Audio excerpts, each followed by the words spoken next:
entre la capacidad y la incapacidad de vivir también hay una línea de sombra.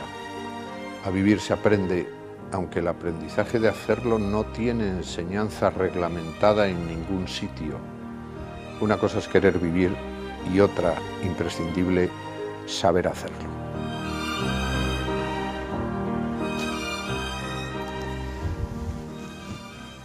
Escritor, académico de la lengua, el leonés Luis Mateo se ha convertido en una de las voces más recias de las letras hispanas. Y está, no voy a decir constantemente, porque no es la palabra, pero digamos que nos regala con cierta frecuencia sus libros. Escribe bastante, por suerte. Lleva más de 20. Acaba de salir en estos días un libro del que hablaremos luego, Pájaros sin vuelo. Y este otro que es anterior, Azul Serenidad, que yo le he pedido que empezara él leyendo ese párrafo, porque me parece un libro entrañable, que trata de un tema que no es nada entrañable, la muerte. La muerte que viene, la muerte que va, la muerte que se queda. Sí, la muerte que avisa, la muerte, en fin, la muerte voluntaria, la más dura y dramática de todas, ¿no? Pero bueno, la muerte pertenece a la vida, es la cara irremediable de la vida, es la muerte, aunque es verdad que vivimos, y por eso dices que no es un asunto muy propicio, vivimos en una sociedad que huye mucho de la muerte, aunque nos desayunamos todo el día con ella, enchufamos la televisión y solo hay que cadáveres por todas partes. La muerte está sobreactuada casi en esta sociedad y sin embargo es un tema tabú. Y inquietante, y cruel, inhumano e intolerable es, por ejemplo, hablando de esto, las cintas que hemos escuchado estos días en Italia, en las que alguien de un hospital está hablando con otra persona porque llama al hospital un enfermo de cáncer que le ha salido todo, se le ha puesto la cara en carne viva, toda llena de manchas, y porque no le están dando el tratamiento. Y cuando alguien llama para decir, ¿pero por qué no le estás dando esto?, le contesta a la otra persona, ¿pero para qué se lo vamos a dar si es dinero tirado, si total se va a morir? Qué horror, la verdad es que es terrible. Estamos llegando a unos grados de crueldad a veces. Es curioso porque vivimos en la sociedad, las sociedades avanzadas entre las que estamos, pertenecemos a una civilización del superprogreso y de tal, y sin embargo estamos en el límite también de la crueldad, parece mentira. Parece mentira, pero ahora como esto de tantos recortes y con esto de ahorrar y de que hay que recetarle a todo el mundo solo paracetamol y no se le puede recetar otra cosa y que los medicamentos tienen que ser genéricos y cada persona no es cada persona, ni cada caso es cada caso, cada uno es cada uno y cada uno su cada unada, pues no, ahora resulta que todo es igual y para ahorrar dentro de poco ni aspirinas. Bueno, la impiedad no tiene fronteras, ¿no? Con lo hermosa que es la piedad, el sentimiento compasivo, el mantener los afectos por encima de las otras cosas, pero en fin, sí, vivimos en un mundo muy desolador, es verdad, es verdad. La piedad, la compasión, que son sentimientos que están muy ardientes y vivaces en las páginas de tus libros. Sí, la verdad es que son fundamentales. Yo creo que nutren los sentimientos más hermosos de lo que somos. Yo siempre he dicho que el sentimiento más hermoso que compete al corazón humano es el de la bondad y lo que la bondad destila, ¿no? Ahí en los alrededores de la bondad, que está cerca de la misericordia, de la compasión, de tantos elementos que a veces, en fin, tenemos una perspectiva unilateralmente cristiana y no es así. Son sentimientos mucho más universales, aunque el cristianismo es fundamental en muchas de estas cosas, ¿no? Pero todos esos sentimientos nutren la parte mejor de lo que somos. Yo siempre he dicho que a mí me gusta mucho más la bondad que el bien, ¿no? Porque en nombre del bien se han cometido muchísimas tropelías. A mí el perdón y la compasión me parecen esenciales. Sin eso no hay nada que hacer. No, sin eso no hay nada que hacer. es verdad. Absolutamente nada. Es verdad. Y los elementos piadosos. Una de Sí, mis novelas sí, anteriores era sí. El animal piadoso. El animal piadoso.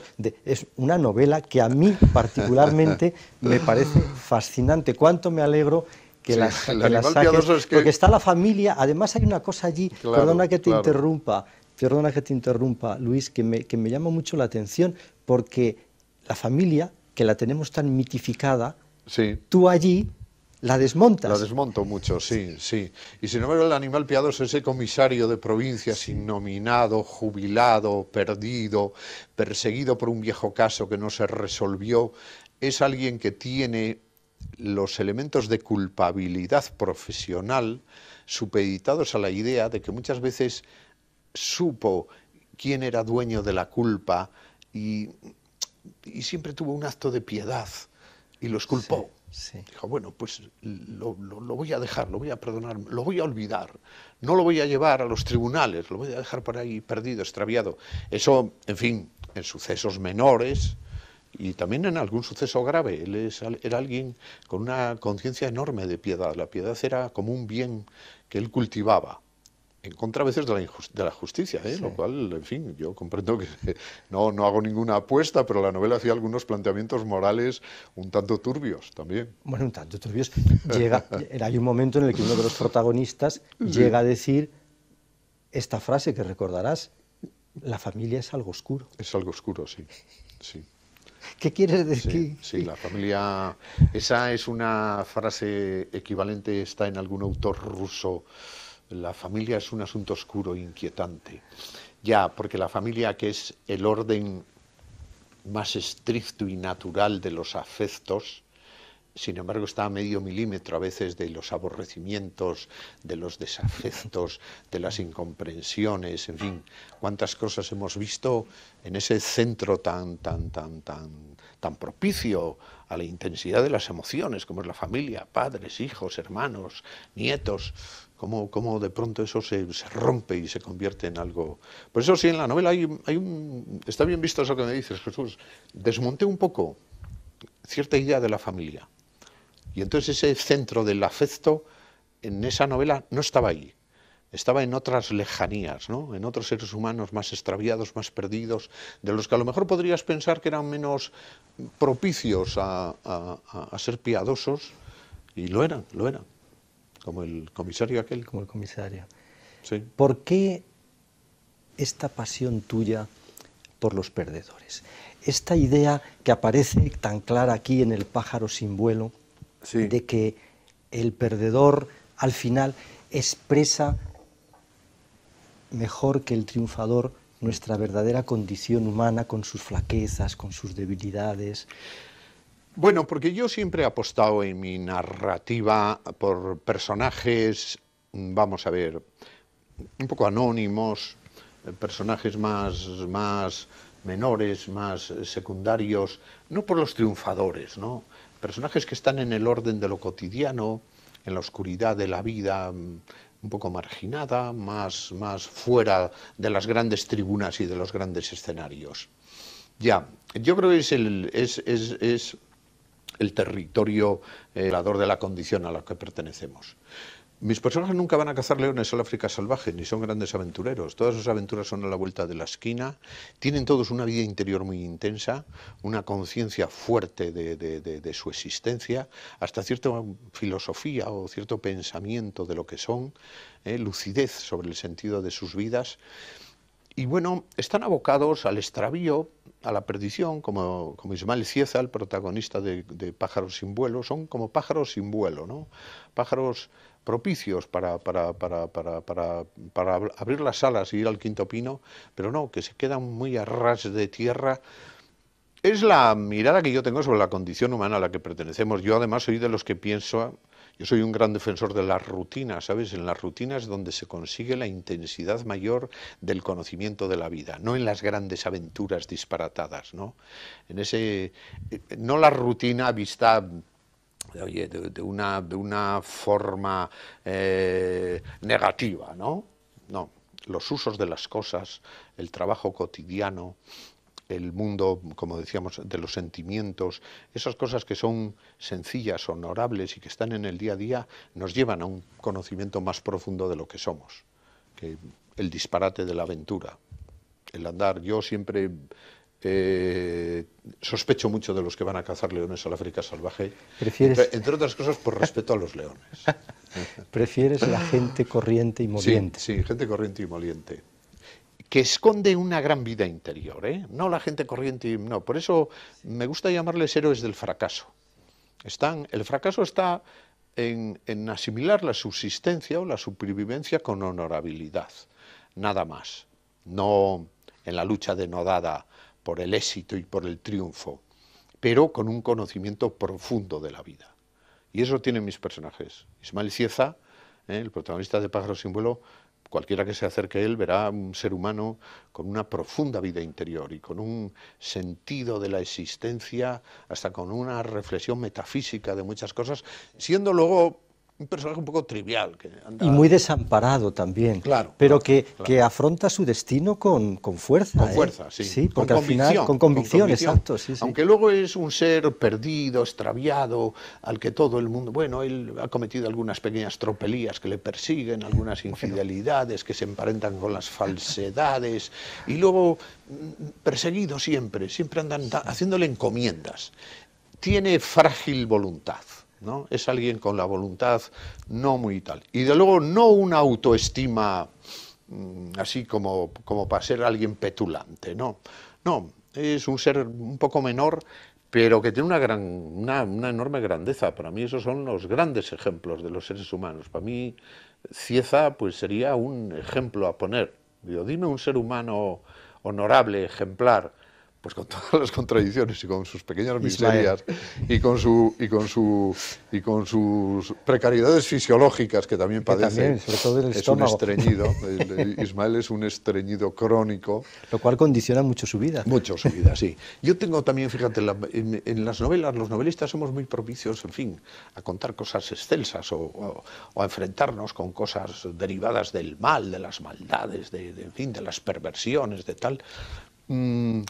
Y a veces en las novelas echan falta que la gente coma, que la gente trabaja, que la ves en su trabajo, que invierte unas horas laborales, o que, como le pasa a Ismael, oye, tiene una precariedad fisiológica, es un estreñido, porque eso marca su vida totalmente, ¿no? Es una novela sobre el mal del cuerpo.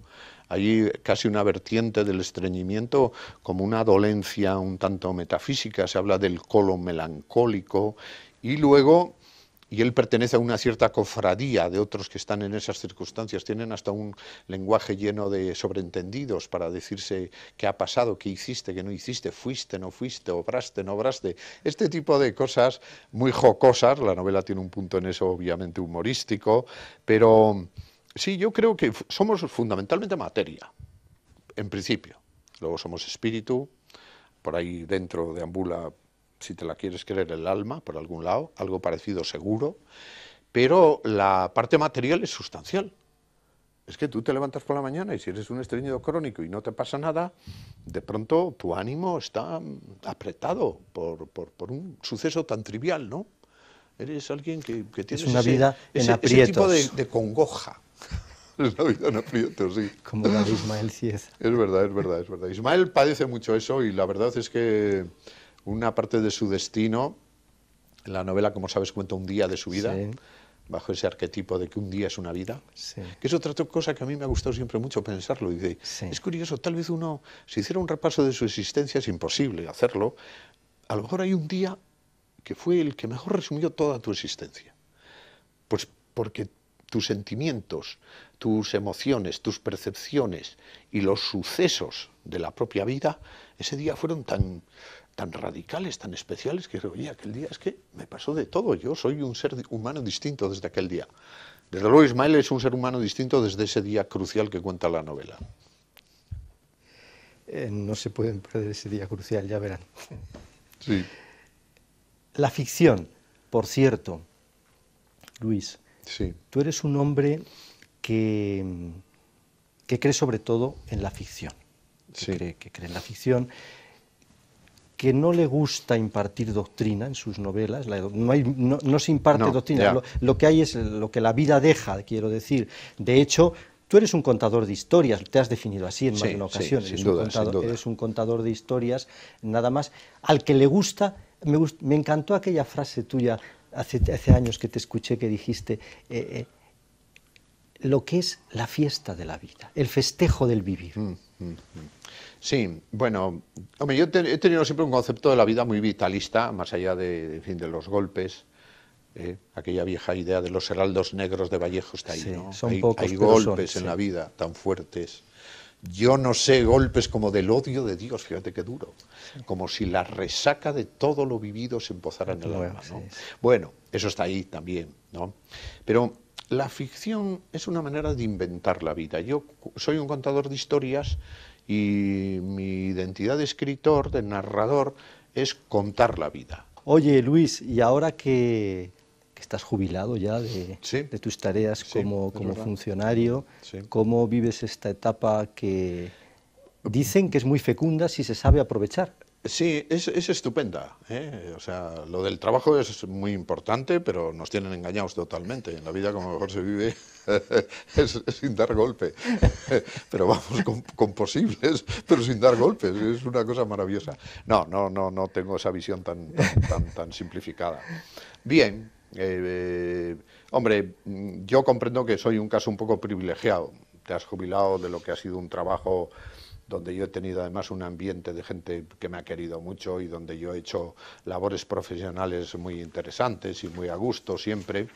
Y esta especie de retirada, claro, cuando eres escritor, bueno, pues oye, es que sigue ahí tu trabajo, tengo hoy día también obligaciones en la Real Academia, pues en fin, tienes suficientes entretenimientos, ¿no? He reorganizado un poco mi dedicación, sí, el disponer ya de... Antes yo era muy desordenado y ahora sí he establecido un cierto orden. Me levanto, escribo por las mañanas, antes escribía a horas más imprevisibles o más intempestivas, era un escritor muy... yo decía siempre que era un escritor de primavera, verano, otoño, en el invierno no escribía, pues ahora escribo por el invierno también. y bien, pues sí, está bien. Hay que buscarle alicientes a la vida. La vida, oye, si eres vividor y te gusta, porque eres vividor, la vida está llena de alicientes. Pero... Y te repito, no hay que ir de aventuras no. La gran aventura de la vida está en lo cotidiano y en las pequeñas rutinas. En la grandeza de la vida cotidiana. Sí, y en el gusto de las cosas, ¿no? Eso de que cada cosa puede ser gustosa y apetecible, ¿no? El disfrute de un libro es un disfrute incomparable, pero lo mismo que decíamos antes, que bajarte a dar un paseo por el barrio. Sí. Yo disfruto mucho, por ejemplo, cuando termino suelo bajar a hacer la compra, me gusta hacerla mucho y disfruto muchísimo. Y siempre encuentro a alguien, ¿eh? Siempre hay... O sea, las 4 cosas que le dices al panadero, al otro, en la pescadería, en el otro lado, eso me atrae mucho. Es muy divertido, ¿no? Lo pequeño es muy divertido. Lo pequeño es lo que tenemos entre las manos. Y es lo que tenemos, hombre. Son los bienes diminutos, son los que hacen nuestra vida. Sí. Las cosas radicales de tu existencia son, pues eso, las que le pasan a Ismael un día. Sí. Toda esa acumulación de cosas, ese pasado que te viene encima, esa decisión tremenda que tiene que tomar él en un momento concreto, la mayor sorpresa que le podía caer en su existencia, que todo eso pase en un día, pues ese es el día extraordinario que resumiría el total de su vida. Los otros, en el caso de él, no los conozco, los otros días de Ismael Cieza, espero que hayan sido más sosegados que este. Sí, es lo extraordinario del ordinario. ¿Y a ti no te parece, Luis, ahora mismo, en ese contacto con la vida y con la gente, que estamos todos como angustiados, sobresaltados, una sensación de inseguridad, de precariedad, de que se nos van las cosas de las manos, de que no sabemos lo que va a pasar mañana? Bueno, yo creo, sabes, que la realidad contemporánea, más allá de la crisis, de esta cosa terrible que estamos padeciendo, que es culpa de la propia sociedad que creamos, ¿no? Vamos ahora a detallar los culpables. Yo veo que anda por detrás un mundo financiero estrambótico que a mí siempre me dieron mucho miedo. Pero yo creo que el punto contemporáneo es que hay una marcha de los tiempos excesivamente acelerada, a la que contribuye casi todo. Entonces, estamos como viviendo un presente inexistente. Y eso es muy angustioso. O sea, el presente casi no existe, porque el futuro está encima de nosotros. Nos está mandando bienes de consumo, inventos, cosas, tragedias, todo eso se acumula. Entonces, tu presente es un presente inquietante y desasosegado. Y luego, el refugio del pasado está muy perdido, no tienes amparo en el pasado. El pasado se ha ido borrando mucho, se ha ido borrando, ¿no? Entonces andas como angustiado. Yo vivo en un presente inexistente, un futuro que se me echa encima y un pasado que se borró. Digo, bueno, entonces, ¿qué te está pasando? Digo, pues ando un poco tocado del ala, sí, estoy delicado. Pero es un sentimiento así muy extendido, yo creo. Es un sentimiento extendido y ahora yo creo que, además, este momento donde es verdad que hay crisis de todo, también de valores, de maneras de vivir, muchas de las cosas que teníamos asentadas con cierta convicción, no ya de ideas, ideologías, y eso es una pesadez que todos pasamos de ello. El mundo está muy revolucionado y muy mezclado y además, claro, estamos viviendo un mundo muy convulso. Vamos hacia otro mundo. Es que vamos hacia otro mundo, sí, lo comentábamos tú y yo antes, es verdad, es que se ha acabado, hay un mundo que se ha terminado. No terminó con el fin de siglo, está terminando en las primeras décadas del XXI. Parecería que el fin de siglo era un fin de fiestas o de liquidación de tantas cosas, que el XX fue un siglo terrible y lleno de cosas también fascinantes, pero de pronto empezó el XXI y el XXI pues, nos ha puesto de verdad ante acontecimientos, situaciones y soluciones vitales que son inesperadas y que no nos hacemos con ellas, ¿no? La realidad puede con nosotros, no las digerimos. Y luego, los seres humanos en quienes tenemos delegada la gestión de las cosas, en una democracia formal, razonable y estupenda, pues no parece que estén muy preparados. Yo no quiero meterme, antes yo me metía mucho con los políticos y ahora les tengo más respeto, pero oye, no parece que estén muy preparados, pero en el universo mundo, estamos viendo ejemplos que a lo mejor también son fruto de este momento terrible de inestabilidad y de precariedad y de demás, ¿no? Entonces, pero yo creo que son también una expresión de la sociedad en la que vivimos. Claro, sin duda, es decir, los políticos no vienen de otra galaxia, salen, aquí, hombre, salen de la vida corriente sin duda. Y son gente normal. ¿Qué pasa si nos encontramos con que no dan la talla? Es que los que no damos la talla somos todos, que es la sociedad. Estamos en esa disposición. Lo que pasa es que es verdad que hay un punto de exigencia. Tú dices, bueno, hombre, la sociedad la gobierna alguien y en el que la gobierna uno parece que delega más y elige. Dices, y a eso deben de dedicarse seres humanos que están un poco por encima de ti y de mí en esas capacidades de gestión. Sobre todo con sentido de lo público y de ser útiles y de servir. Claro, con sentido de lo público, con sentido de servir y con una cosa que se llama sentido común, porque a veces estás viendo también actuaciones que dices, oye, pues aquí parece que falta ese sentido común de las cosas. Pero bueno, sí. Sentido común, me estoy acordando de Ismael Cieza. Sí. Que sentido común tiene un rato largo. Tiene mucho. Tiene un rato largo. Sí. Es que Ismael, ¿sabes? Por eso seguro que quien lea la novela verá un ser humano muy atractivo en cuanto, más allá de sus terribles precariedades, extravíos y cosas derivadas de un mal gobierno de la vida, porque él es bastante inútil también. Pues hombre, probablemente tiene la fascinación de un profundo sentido de la vida. Y eso es muy importante, ¿no? Tiene como un sentido de la vida que se expresa en pensamientos y en una cierta filosofía de la existencia, que no es una filosofía, en fin, teórica, ¿no? Sino de andar con las cosas. Claro, ahí se mezclan, porque la novela te permite eso, también los ensueños, los símbolos que hay, las percepciones que él hace, esa atmósfera de la ciudad en la que vive, y todo eso llena, claro, la vida se llena de lugares, de sitios, de espacios, de miradas, de otros seres humanos, de encuentros, de desencuentros, y todo eso es la ficción. Sí, la ficción sigue siendo muy poderosa, y todavía a estas alturas de arranque del XXI, yo creo que sigue siendo un arma crucial para saber quiénes somos, dónde estamos y qué nos está pasando, para tener un poco los síntomas de lo que nos está pasando. A veces son difíciles de explicar y a lo mejor desde el pensamiento y desde la política se explican las cosas estrictas, pero eso que está más abajo, esas inquietudes, esos desasosiegos, sí, las ficciones son escarbas y son muy propicias para que te den respuesta o orienten tus emociones. Al final, el gobierno de la vida, Luis, va a tener más que ver con la ficción que con la realidad. Sí, sí. Bueno, por lo menos algunas pautas, algunas pautas de conocimiento. Yo creo que sí. Sin la ficción, oye, la ficción nos le ha dado a la humanidad un patrimonio de ejemplos de vida totalmente fascinante que están ahí, ¿no? Para viajar en el tiempo, además. Es que puedes viajar en el tiempo y llegar hasta, no ya hasta Don Alonso Quijano, puedes ir por todo el 19, el 18, puedes atravesar culturas distintas. Hay un personaje muy paralelo, que para mí ha sido, si quieres, un poco arquetipo a la hora de hacer a Ismael Cieza, es Oblomov, un personaje ruso clásico, que es un poco el santo indolente, que a mí me atrae mucho, un hombre dominado por la indolencia.